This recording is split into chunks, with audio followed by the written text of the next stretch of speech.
Welcome back to the deep dive. I have to be honest with you right up front. The stack of documents we're covering today is, well, it's heavy. It is. I was reading through the case files last night, and I actually had to get up, walk around my apartment, and check the deadbolt on my front door twice. It creates that kind of feeling, doesn't it? It's visceral. It gets under your skin. It really does. So today, we are unpacking the Her Last Breath case files. On the surface, it's a survival story. A woman trapped in a cave system in the Cascade Range. Right. But once you start reading the witness statements, the forensics, you realize it's not just a survival story. It's a psychological horror movie that, actually happened. We're talking about a location called the Devil's Staircase, which is just about the most ominous name you could possibly give a hole in the ground. And the name is well earned. We're looking at a location that is, on one hand, visually stunning, immense natural beauty, but geologically, it functions like a mousetrap. A mousetrap is a polite way of putting it. One of the reports describes the entrance as looking like a gunshot wound in the earth. That's about right. And inside that wound, we have this terrifying trifecta. A trapped woman, a hired killer, and a murder plot that is just so much more complex than it appears on the surface. Right. And our mission today, it isn't just to tell you a scary campfire story. Oh. We want to really analyze the components here. We need to look at the psychology of survival in extreme confinement. We need to understand the physics of the underground, how a cave, the environment itself, dictates the rules of engagement between a predator and prey. And you mentioned something else when we were prepping for this. You called it the Rashomon effect. Yes. And we really need to look at what I call the Rashomon effect present in these files. The Rashomon effect. Break that down for me. What does that mean in this context? Sure. It refers to a storytelling method where the same event is described by different people, but their accounts, they completely contradict each other based on their perspective. It's all about subjective reality. Okay, I see. In these files, we have the victim, the killer, and the detective all experiencing the same traumatic timeline, but they are seeing completely different realities. It's fascinating. And we have access to all of it. We have the first-hand account from the survivor, Tess DeWater. Her testimony is just incredible. We have the investigative notes from Detective Lila Washington. And most chillingly, we have the internal monologue and confession details from the perpetrator, a man named Jacob Herman. And that perspective, Jacob's perspective, is what transforms this from a standard crime story into something else entirely. It becomes a study in environmental hostility. How so? The cave isn't just a setting here. It's a third player in the conflict. It's an active participant. It creates barriers. It amplifies sound. It takes away light. It decides who lives and who dies just as much as the man with the gun does. So let's unpack this. Let's get into it. We need to start with the two women who walked into the dark, Tess DeWater and Allie Merritt. Looking at their profiles, they seem like they shouldn't even be friends. I mean, they're total, complete opposites. They really are, and it's that dynamic that sets everything in motion. Let's start with Tess, the survivor. Hey. If you look at her psychological profile, the medical reports, she is clinically defined by generalized anxiety disorder. Right. She describes herself as a coward. She's a control freak. This is a woman who, as you mentioned, obsessively checks locks before she leaves her apartment. She worries about leaving the stove on. She is not your typical action hero. Right. But reading further into the files, it's not just that she's nervous. There's a specific, really dark reason for that anxiety. Yes. The files mention a backstory that is honestly heartbreaking. Yeah. She refers to herself as a changeling. What does that mean in this context? It's a reference to European folklore, a fairy child left in place of a human child. But for Tess, it's not a fairy tale at all. It's a trauma response. A trauma response. Tess is a survivor of severe childhood abuse. Her mother was deeply mentally unstable, convinced that Tess was possessed or soulless. My God. The file details horrific abuse. Her mother used bleach, household bleach, to try and burn the devil out of her. That explains the scarring mentioned in the physical exam, the chemical burns. Yes, she has extensive scarring on her back. But the psychological scarring is more relevant to our deep dive here. To survive her mother, Tess learned a very specific set of behaviors. She learned to lie. Right. She learned to hide. She learned to mimic emotions she wasn't feeling to de-escalate these incredibly volatile situations. But she learned to become whatever her mother needed her to be in that moment just to avoid getting hurt. Exactly. She calls herself a changeling because she can adapt her persona to fit the threat. She learned to mask her fear and deceive her abuser. And that's a heavy burden to carry through life. It is. In a normal life, it's a huge burden. But in the context of being hunted by a killer in a cave, that ability to disconnect, to strategize while terrified, it becomes a superpower. It reminds me of that biological concept. Yeah. We always hear about fight or flight, but there are others, right? Correct. There's fight, flight, freeze, and fawn. Most people know the first two. Right, fight or run away. But Tess's background trained her in fawn and freeze. She learned to make herself small, to agree, to manipulate the abuser by becoming submissive. Most people view that as weakness, but as we'll see, it's an incredibly sophisticated survival mechanism. Okay, so that's Tess, the changeling. Then you have Allie Merritt, the victim. And she is the complete opposite of Tess in almost every way. She's a travel influencer. Her Instagram is, all cliff diving and solo backpacking in remote places. Allie is the protector in their relationship. She pushes Tess to face her fears. She's physically scarred too, but her scars are trophies. They're stories. Like the viper bite. The viper bite in Mexico. It technically killed her for 20 seconds. She was resuscitated. She's worldly. She's tough. And she's used to being in control of her environment. So Allie is the shield, and Tess is the one hiding behind it. That's their dynamic. But there's a note here from the expert analysis in the file that says Allie was off that morning. There was a tension between them on the drive up to the Cascades. She was distracted. Deeply. And that's the tragedy of it. Allie was carrying a secret. The investigation later uncovers a receipt for 6 pregnancy tests in her car. 6. 6 tests. She was pregnant. And she wanted to be absolutely 100% sure. She was spiraling. And that fact is likely the catalyst for everything that follows. It's the motive. Which brings us to the third figure in this preamble. Ethan Ramirez. The boyfriend. The girlfriend. And on paper, he seems fine. He's a pediatrician. Right. The files describe him as a nice guy. He's almost goofy. Tess calls him an airhead in her statement. Because he takes pictures of dental flossers. Yeah, he has this weird artistic hobby of photographing used dental flossers he finds on the street. Okay, that's weird, but it's harmless weird. Like dad joke weird. Precisely. He presents as harmless, almost puppy-like. But you have to ask yourself the question, why would a nice guy want his girlfriend dead? The pregnancy. The pregnancy provides the motive. If he hired the hit, it was to erase a problem that threatened his lifestyle, his image, his career. So he's the classic wolf in sheep's clothing. Yeah. He plays the fool so no one would ever suspect him of being the monster. And that underestimation is a running theme in this entire case. Everyone is underestimating everyone else. Jacob underestimates Tess. Tess underestimates Ethan. It's a fatal miscalculation for almost everyone involved. So let's move to the location itself, the Devil's Staircase.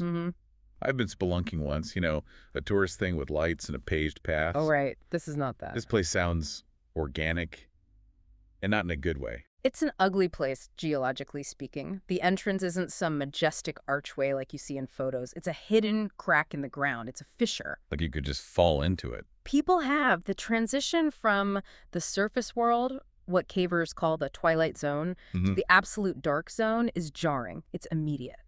And the smell. Yeah. The report mentions the smell of rotting meat. Why would a cave smell like meat? That's so specific. Because it's a trap, as I said. Predators, cougars, bears, they drag their kills inside to eat in peace. Or animals just wander in, get lost, and fall. So the air is thick with decay. And then there are the acoustic anomalies. The shape of the rock in certain chambers creates whispering galleries. Whispering gallery. You can hear things from hundreds of feet away as if they are right next to you, but you can't tell where the sound is coming from, so it's disorienting before you even face a human threat. It messes with your senses. And that's where they meet the Green Ridge guy. Jacob Herman. Jacob. He's standing at the entrance when they arrive, like he's waiting for them. This initial encounter is a masterclass in reading red flags. Jacob is waiting. He's geared up. He has a cover story ready to go. He says he's a bat conservationist. Right. He claims he's checking for white nose syndrome, which is a real fungal disease that kills bats. It's a plausible, even admirable cover story. But Tess, the anxious one, she feels it immediately. Her spidey sense is tingling. The vibes are off. She does. And here's the specific detail that triggers her alarm bells, according to her statement. He calls her baby girl. Ugh. That makes my skin crawl just hearing it. It's meant to. It's a power move. It's diminutizing. He's testing boundaries right away. But watch what else he does. He stares at their helmets. Not at their faces. No. He's not looking at their faces, he's looking at the GoPros mounted on their heads. He's checking if he's being recorded. Exactly. He's doing a risk assessment before the crime even begins. And this leads to the first major divergence in how the two women handle the threat. Allie, the brave one, the protector. She goes on the offensive. She just tells him to fuck off. Direct confrontation. Allie is the protector. She senses a predator and she bares her teeth. She thinks she can intimidate him with aggression. But Tess is terrified. She thinks Allie just made everything so much worse. Well, this is where her fawn response kicks in. Tess, the abuse survivor, operates on the logic that if you are polite, if you are accommodating, you won't get hurt. She thinks if they had just smiled and walked away, maybe he would have left them alone. But the analysis from the investigation shows that the trap was already set. He was waiting for them specifically. Allie's aggression didn't cause the attack. It just signaled to Jacob that she would be the difficult target. the one he'd have to deal with first. Yeah, exactly. So they push past him, trying to get away, going deeper into the cave. But he follows. And this part, the stalking, it's just pure psychological warfare. It is. Tess hears footsteps matching their pace. She stops. The footsteps stop. And Allie dismisses it. Allie dismisses it as echoes, which is a rational, logical explanation in a cave known for acoustic tricks. But it's not. No.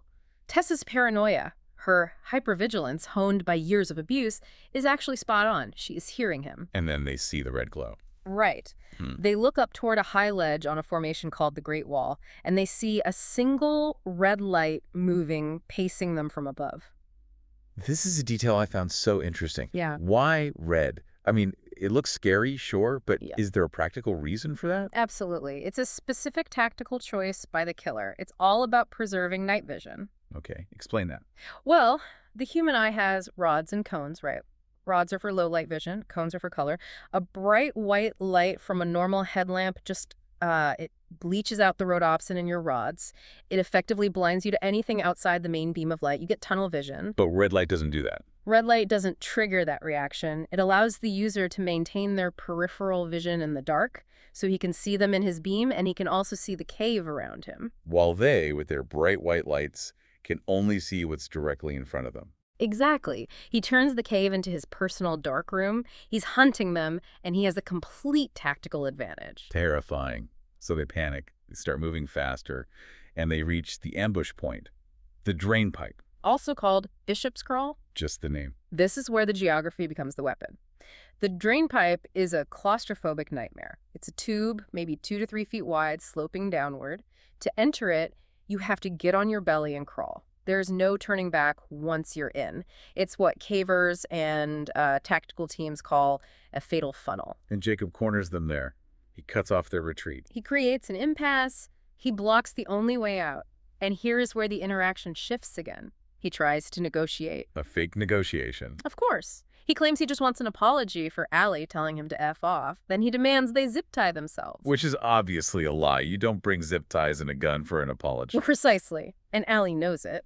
The file says she draws a survival knife behind her hip where he can't see it. She tries to buy their way out. She offers money, her penin, her car keys, everything. She refuses to submit. She refuses the zip. He does. And that's when the violence explodes. He shoots Allie. Who shoots her in the pit? He shoots her in the head. It's an execution.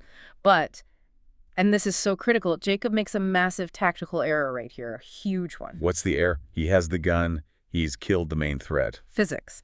He fires a high-caliber handgun, a .45 inside a 3-foot wide solid stone tube. Oh, wow. I didn't even think about the noise, the echo. It's not just noise, it's pressure. In an open field, the expanding gas and the sound from a gunshot dissipate into the air.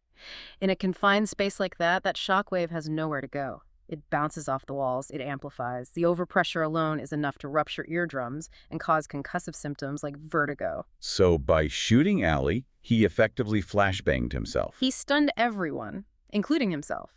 The noise would have been physically painful, completely disorienting. It probably knocked his equilibrium off for a few critical seconds. But Tess, in that chaos, with her best friend dead right next to her and her ears ringing, she doesn't freeze. No. This is the changeling switching into pure survival mode. Her instinct isn't to fight the man with the gun, and it isn't to freeze up. It's to vanish. She dives down. She throws herself headfirst down the drain pipe into the unknown darkness. From control freak to primal survivor in a split second. And this kicks off what the file calls The crawl. This isn't just a chase. It's a subterranean nightmare. The mechanics of it are just horrific. Tess describes it in her statement as water slide from hell. She's sliding headfirst down a muddy, jagged tube in pitch blackness. She's getting bruised, she's battered, and she is absolutely terrified. She has no idea where this tunnel leads. It could lead to a 100-foot drop for all she knows. For all she knows, yes. And Jacob is coming right behind her. He's not stunned for long. No, he's pursuing her. The file describes his gear: a reinforced balaclava to hide his face, rubber gloves to prevent DNA transfer, and he's got that red headlamp. But the sound... Tess describes this rhythmic click, click, click. That detail kept me up at night. I could hear it.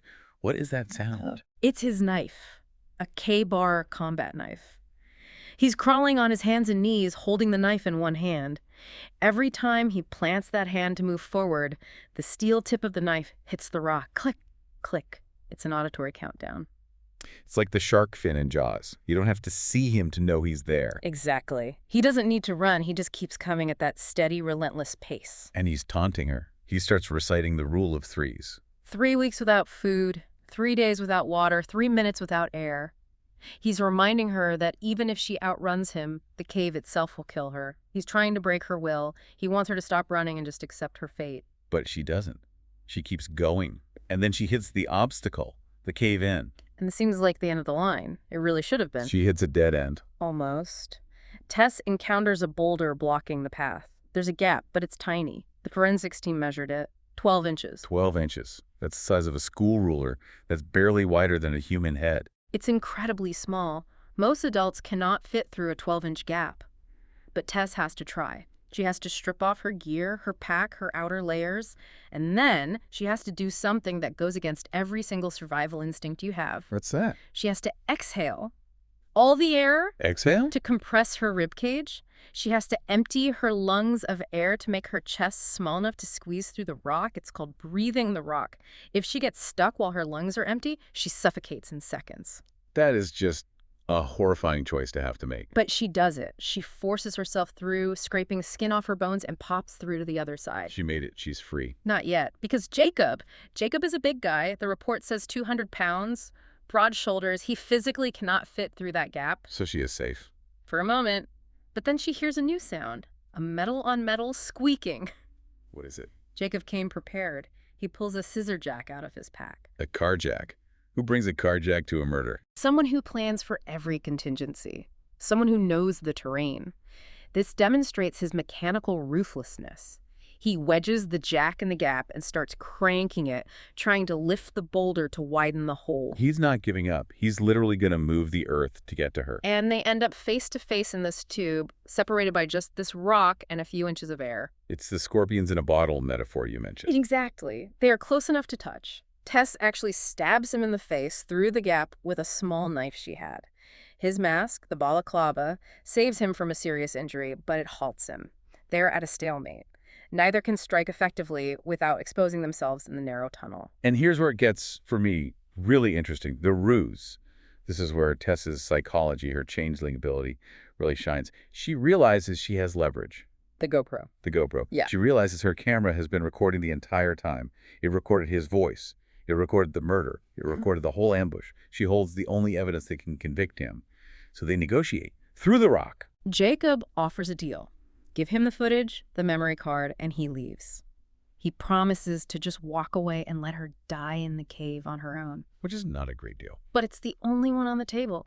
And Tess pretends to agree. This is the abuse survivor skill set coming online.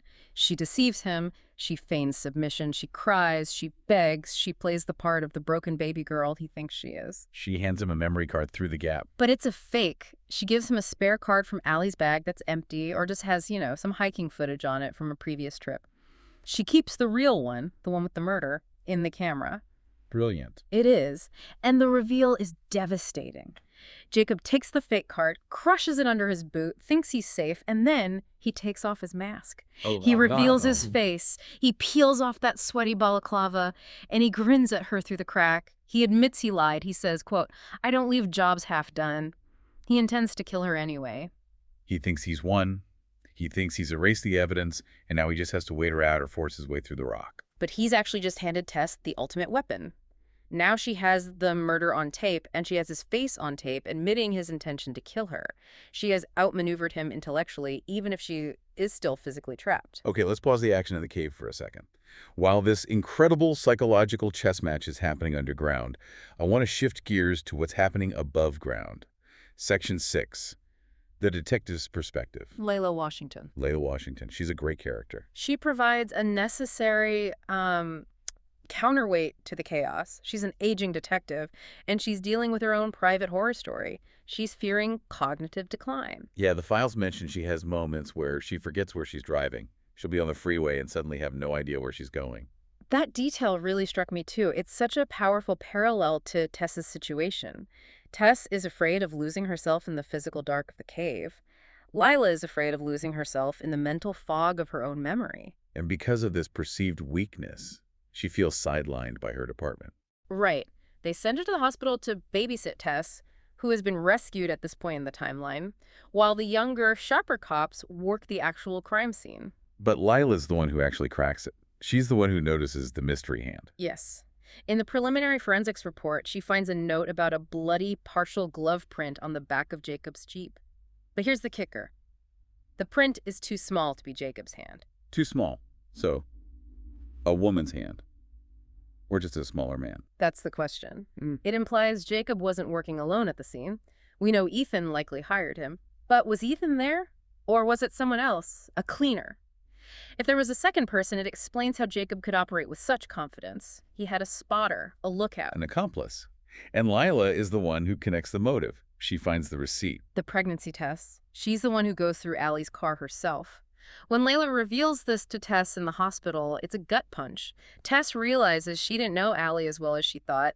Allie was carrying this massive, life-altering secret. And it cements the motive for Ethan. Without that pregnancy, this is a random, senseless attack. A robbery gone wrong. With it, it's a calculated elimination. It turns Ethan from a clueless boyfriend who takes weird pictures into a sociopath who would kill his girlfriend and his unborn child to protect his lifestyle. It's chilling. But let's go back to the cave. We left Tess trapped behind the boulder. Jacob is taken off his mask. He's not leaving. What does she do? She can't stay there. She can't. She realizes Jacob will eventually get through that rock. It's just a matter of time. So she goes deeper. She abandons her only protection and goes further into the darkness. She enters a section of the cave known as Razor Alley. The name alone is terrifying. It's descriptive. The geology changes. She slides further down into a section filled with smooth flowstone and these things called halictites. Halictites. I've never heard of those. What are they? They are very rare cave formations. Think of stalactites, but instead of hanging straight down with gravity, they twist. They grow sideways, up, in spirals. They look like worms or roots made of rock, and they are incredibly fragile and sharp as glass. So she's sliding through a forest of fragile, glass-like needles. Exactly. And the visual here, the file describes the red glow of the killer's headlamp chasing her, illuminating the surreal alien forest of glass formations. And he can stand up now. In this chamber, yes, the ceiling is higher. Jacob regains the ability to stand and he starts shooting again. But now the risk is ricochet. The bullets are shattering these halictites, sending shards of rock flying everywhere. Tess is using stalagmites as cover. It's such a desperate image, hiding behind a fragile rockworm while a man shoots at you. It highlights her vulnerability. These aren't concrete barriers like on the street. They are brittle. She is literally hiding behind curtains made of glass. And the psychology of being that deep in the earth kicks in. The file says Tess starts seeing bogies. Cave hallucinations. It's a known phenomenon. Sensory deprivation combined with extreme stress creates phantoms. It's sometimes called prisoner cinema. Your brain starts creating images to fill the void. And she sees Allie. She feels Allie's presence urging her on. She hears Allie's voice telling her to keep moving, not to give up. Do you think that's just her brain misfiring from the stress in the dark? From a scientific neurological perspective, yes. It's the brain trying to create pattern and meaning in a total sensory void. But from a narrative perspective, from a human perspective, it's Tess's love for Allie manifesting as a survival guide. Wow. Allie was the brave one in life. So by hallucinating Allie, Tess could access her own bravery. She externalized her courage so she could follow it. That is actually beautiful in a really dark way. She wasn't alone because she brought her friend with her in her mind. Exactly. But this path leads her to the ultimate threat. a section of the cave that the original explorers literally named Worse Than Death. Worse than death. Who names a cave section that? You'd have to see some pretty bad stuff to come up with that name. Cavers with a very dark sense of humor, apparently.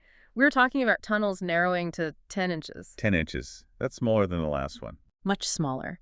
And with 90-degree turns that you have to contort your body to get through, it's a place where rescue is physically impossible. If you get stuck in there, you stay in there. Forever. And Jacob knows this. He taunts her with a story. He does. He's right behind her at the entrance to this squeeze. He tells her the story of a gold miner from the 1800s. The man got stuck in a similar tight squeeze. The rescuers couldn't get him out. They eventually had to break his legs with hammers to try to pull him free. And did it work? No, he still died. My God.